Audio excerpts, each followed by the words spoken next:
சிவபெருமான் மகாதேவனின் அற்புத கருணை. நம் பழமொழியில் சொல்வார்கள், கருணையிலே முதல்வன், திருநீற்றில் அழகன். அதுவே நம் சிவபெருமான்.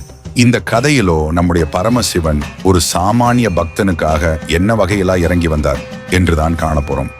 பழங்காலம், ஒரு சிறிய கிராமம். ஒரு நாள் பழங்கால தமிழ்நாட்டில் ஒரு சிறிய கிராமம். அந்த கிராமத்திலே ஒரே ஓரமாக இருந்தார் ஒரு உண்மையான சிவபக்தர். பெயர் பூமியந்தி. அவருக்கு செல்வமோ சொத்தோ எதுவுமே இல்லை. ஆனால் இரவில் தூங்கும் முன் ஒரு சிறிய விளக்கை ஏற்றி வைத்து ஓம் நமசிவாயா என்று மனதார வழிபடுவார். தினமும் காலை வண்டியும் சாப்பாடு இல்லாமலும் தான் போவார். ஆனா சிவபெருமானை மட்டும் விடமாட்டார்.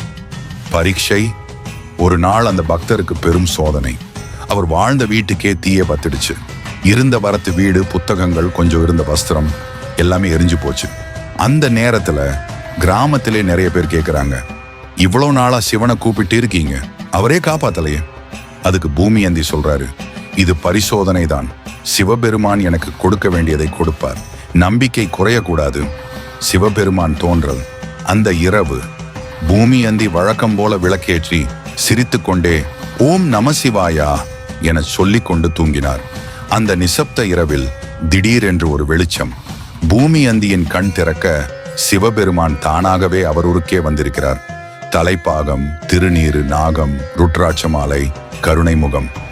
பூமியந்தி, உன் விசுவாசத்துக்காக உனக்கு வரமாக என்ன வேண்டும் அப்படின்னு சிவபெருமான் கேட்டார்.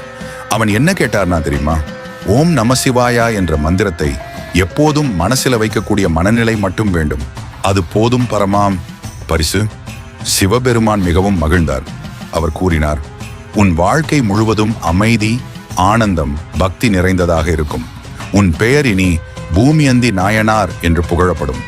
சிவபெருமான் மறைந்த பிறகு பூமியந்தியின் வாழ்க்கை தான் மாறிட்டுச்சு.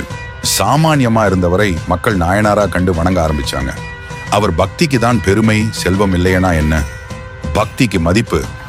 இந்த கதையிலிருந்து நமக்கு என்ன தெரியுமா? சிவபெருமான் பெரும் கோபமும் உண்டா, ஆனா அதே சமயம் அவர் என்னதான் பரமகருணை மூர்த்தி.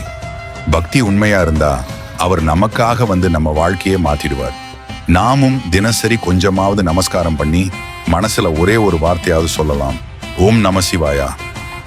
இந்த வீடியோ உங்களுக்கு பிடிச்சிருந்தா லைக் பண்ணுங்க, கமெண்ட் பண்ணுங்க, நம்ம சேனலை சப்ஸ்கிரைப் பண்ண மறந்துடாதீங்க.